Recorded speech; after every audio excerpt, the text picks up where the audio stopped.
Hi everybody, it's Sunday, March 9th, 2025, and this is my video journal of my recovery of watching my little brother Paul Kierans, 64 with Down syndrome, be locked up by the British Columbia New Democratic Party government with David Eby as the Premier and Nikki Sharma as the Attorney General.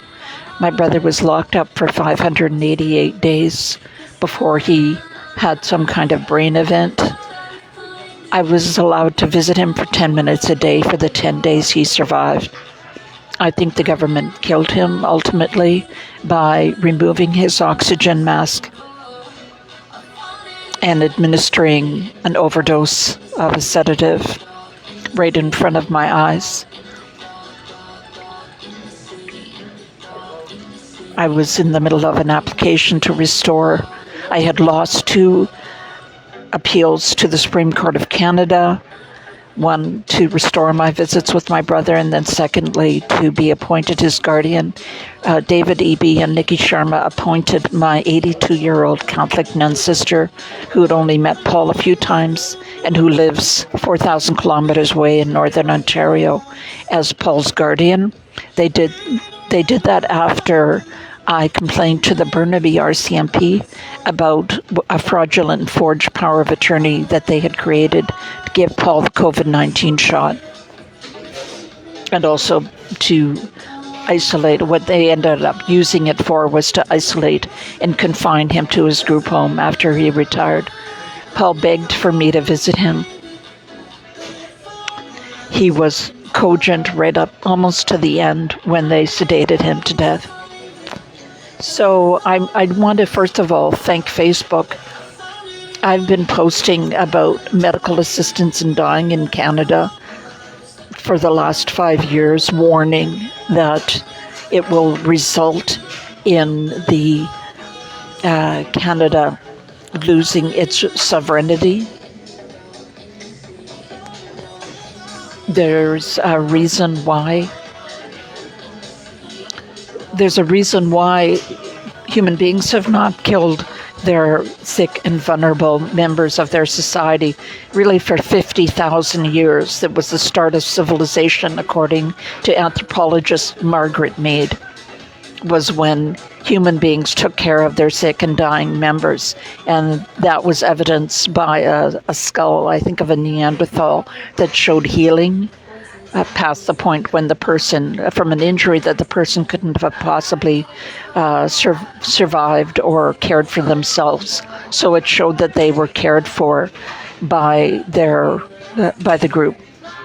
But there was a relatively, in the history of the world, judgment by the Supreme Court of Canada overturning a clear previous decision that euthanasia was illegal. So 9 people, the panel of the Supreme Court of Canada in 2015 overturned its previous decision that euthanasia was illegal. That was the Sue Rodriguez decision, brought forward by Sven Robinson, the failed NDP member of Parliament. But in 2015, the Supreme Court of Canada reversed its decision with the Carter decision, allowing people who were disabled, but not necessarily dying, to be killed by the state. All it takes, as it turns out, Canada's killed 60,000 people, 20 people a day. 5 out of every 100 deaths in Canada is caused by a doctor or a nurse administering a lethal injection. So I wanted to thank Facebook because I've been making posts against this travesty of justice that puts Canada's sovereignty at risk for 5 years. And I had been posting videos on YouTube, and YouTube shut down my video channel, and I had all these little grandma-type videos that I had been making over the years. I lost every one of them. It was vaporized by YouTube when I started complaining about euthanasia in Canada. And LinkedIn will not let me post and will not let me be a member. And Twitter, now X, also terminated my account with grave prejudice.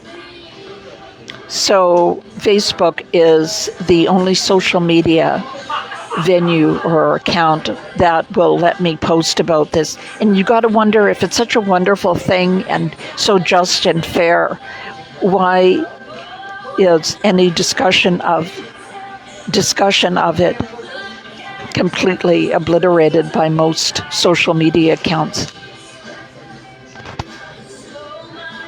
So what I wanted to talk about today was, I think that my brother had, when I describe my brother's death to people, they say, well, it sounds like they did medical assistance in dying on him, because he appeared to be recovering. They say he had a stroke. He could have been hit. He could have had an accident. He could have fallen. He had a wound on the side of his head that was oozing blood when they allowed me to see him.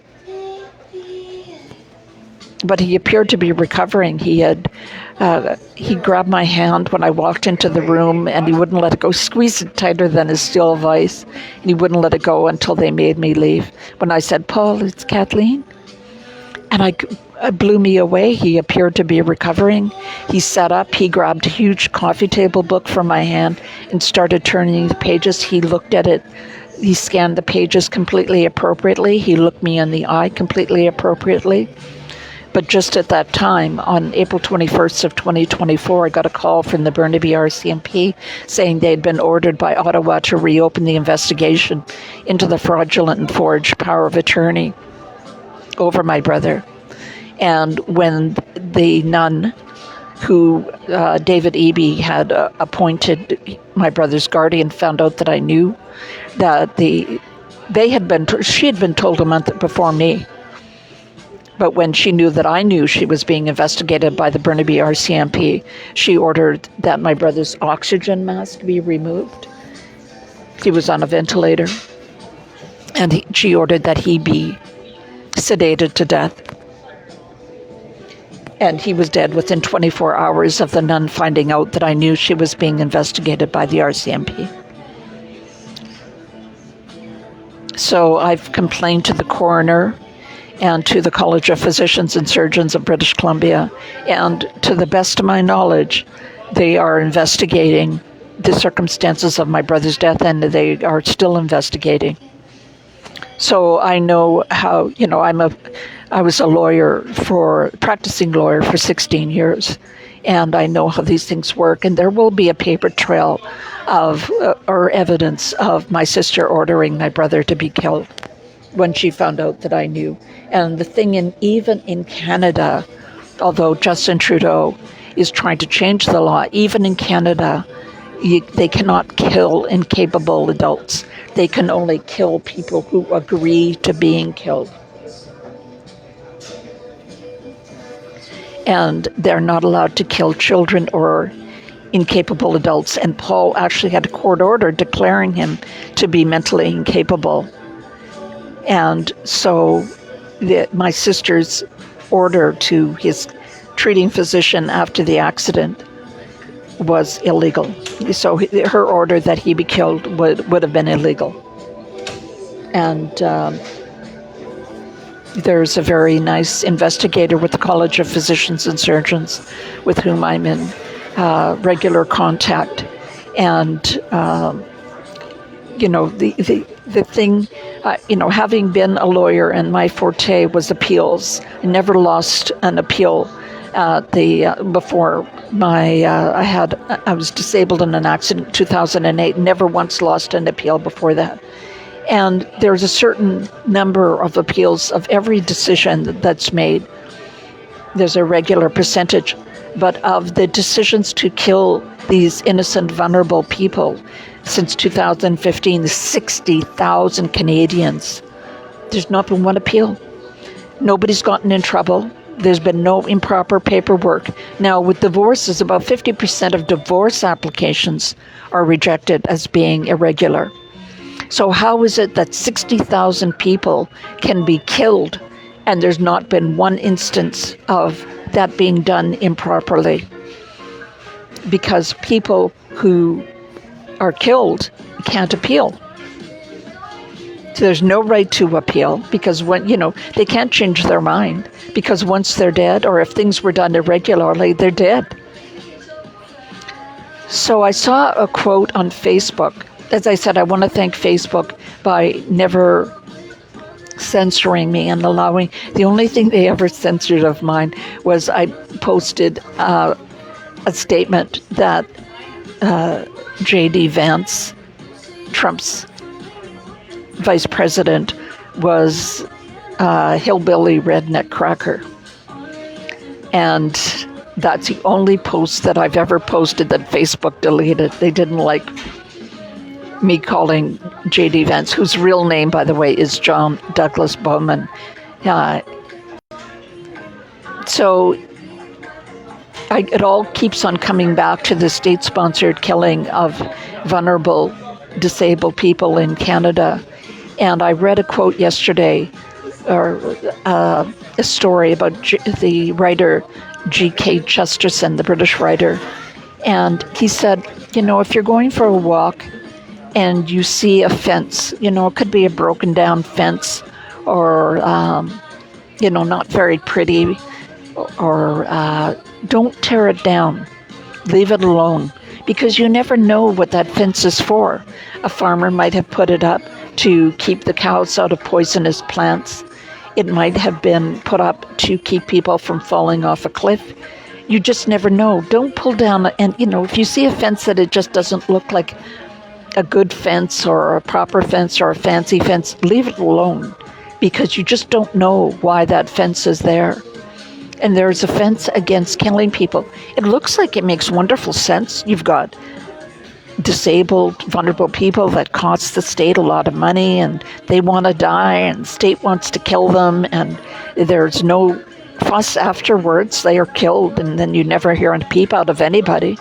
So, why not? Why not tear down that fence against the killing of people